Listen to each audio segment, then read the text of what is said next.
mind, my sanity, and my clarity. This has been nagging at me for a while, and I've brushed it away. I was exposed to some things, and like, it's just, it's so hard to say stuff without saying. 72 hours. That is how long it took for Kim Porter to go from receiving a doctor's visit at home to being found completely unresponsive. She was 47, she had immediate medical attention, and the official ruling was lobar pneumonia. This is what happened when that timeline collided with the federal case against Sean Combs and sent the internet into full speculation mode. Porter, a model and Combs' longtime partner, was found unresponsive at her home on November 15, 2018, and the Los Angeles County coroner ruled lobar pneumonia as the cause, certifying it as a natural death. An autopsy performed the following day confirmed those findings. Her children reinforced that conclusion in a joint statement released in September 2024, writing that while losing their mother had been incredibly difficult, the cause of her death had long been established, and there was no foul play. Every official record points in the same direction: a fast-moving lung infection that overtook her within days. Pneumonia can turn deadly quickly, particularly in patients who are elderly or already dealing with a weakened immune system, but in otherwise healthy adults under 50. Death from routine pneumonia is genuinely uncommon. Hospitalized patients with severe pneumonia face a mortality rate of roughly 6%, and outpatients without serious complications sit well below that number. Porter received care at home. IV fluids, antibiotics, and pain medication were all administered. And yet, within about 72 hours of that visit, she was found completely unresponsive. Medical professionals have noted that a severe infection can overwhelm even otherwise healthy lungs, especially when the immune system is already strained by something going on beneath the surface.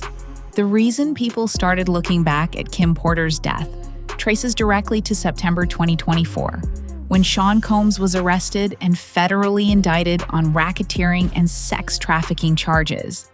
The unsealed indictment portrayed him as the head of a criminal enterprise built around elaborate, multi-day sexual gatherings, his circle called freak-offs, events that reportedly involved multiple women and heavy drug use.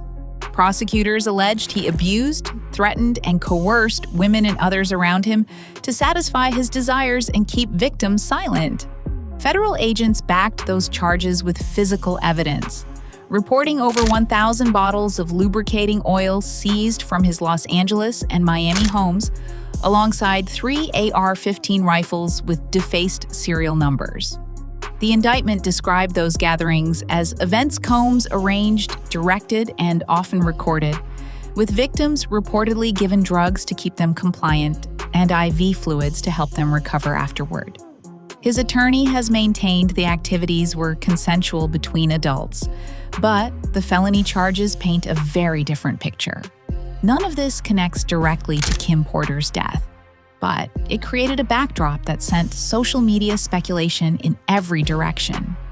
Online posts began raising questions about disease transmission among people who attended those gatherings, and from there, unverified rumors moved rapidly through gossip channels.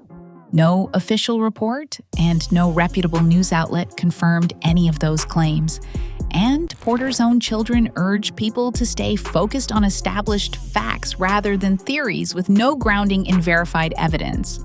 Part of what keeps this story circulating comes from accusers who stepped forward with their own accounts. Fashion student April Lampros filed a civil lawsuit in May 2024, alleging that back in the 1990s, Combs forced ecstasy pills down her throat and Kim Porter's, then compelled the two of them to have sex while he watched, and that he later assaulted her in a Manhattan hotel room.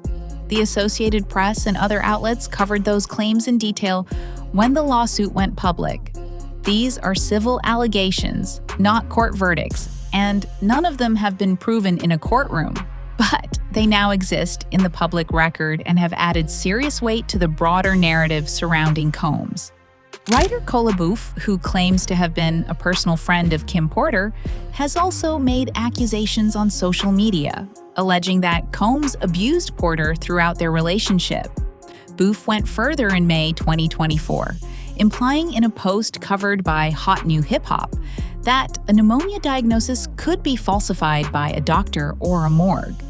That claim carries zero supporting evidence, and outlets that covered her posts noted they remain completely unsubstantiated. No medical or legal authority has moved to reopen Porter's case, and the official cause of death has not shifted. Beyond the legal filings, the internet generated its own separate layer of theories with no official backing. Some social media accounts allege that Kim Porter had HIV or AIDS that compromised her immune system, claiming she contracted it from a partner.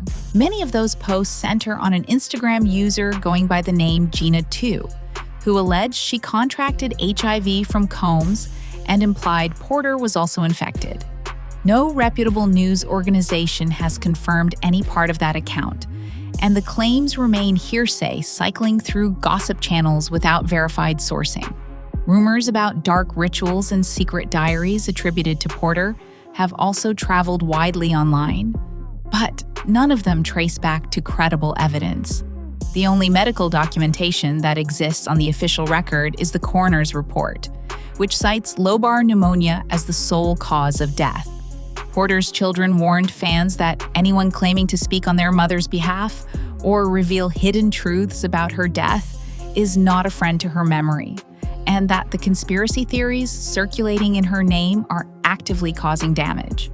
A 47-year-old woman dying of pneumonia within days of showing symptoms is unusual, but the medical picture is more nuanced than social media tends to allow. Pneumonia becomes life-threatening when it progresses to severe inflammation across an entire lobe of the lungs, which is precisely what the autopsy described in Porter's case. She had been experiencing flu-like symptoms before a doctor came to her home, where she received IV fluids, antibiotics, and intravenous Toradol, a strong anti-inflammatory, and none of it slowed the infection's progression. 3 days after that visit, she was gone. Medical professionals have described this pattern as fulminant pneumonia, a worst-case scenario where the body's defenses get overtaken before treatment can turn things around. About 50,000 Americans die from pneumonia each year, and the vast majority are very young, very old, or already immunocompromised. Porter had not publicly disclosed any severe chronic illness before her death, which is part of why the speed of her decline struck so many people as alarming. Rapid deterioration is medically possible even with immediate treatment, particularly when an aggressive infection meets a body whose immune defenses are already stretched thin. Porter's 4 children, Quincy Brown, Christian Combs, and twins Jesse and Delilah Combs, released a joint statement in late September 2024 that addressed the rumors directly and without any ambiguity. Their position was clear. While losing their mother had been incredibly difficult to process, the cause of her death had long been established. There was no foul play, and anyone claiming to possess secret diaries or unreleased memoirs attributed to Porter was spreading misinformation harmful to her memory. I'll be sure. Porter's former partner and Quincy's biological father had previously hinted on social media that something about her death did not quite add up. But he later joined the children in that statement, affirming the established facts. Combs himself has not publicly addressed the specific theories about Porter's death, with his statements since the indictment focused on denying the racketeering and sex trafficking charges and on a separate apology for his assault on Cassie Ventura. Pulling everything together, the verified facts are not in dispute. Kim Porter died in November 2018 from lobar pneumonia. Her death was ruled natural by the Los Angeles County Medical Examiner, and both the family and the medical record have reaffirmed that finding. Combs's federal indictment describes a genuinely disturbing pattern of behavior, including drug-fueled gatherings where he allegedly coerced and abused the people around him, and that context has led many people to look back at Porter's death with new questions.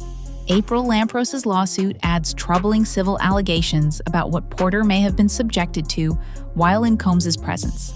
But those remain unproven claims. The HIV theories, the ritual abuse stories, and the secret diary talk all trace back to social media posts and gossip accounts, not to court verdicts or medical findings. What the timeline actually shows is that Porter developed flu-like symptoms, received medical care at home, and died a few days later from pneumonia despite that treatment. The speed of her decline is medically striking, but it is also medically explainable until any official evidence surfaces pointing somewhere else, and none has emerged so far. The confirmed record remains exactly what Porter's children stated. Their mother died of pneumonia, her death was natural, and the theories circulating in her name are not honoring her memory in any meaningful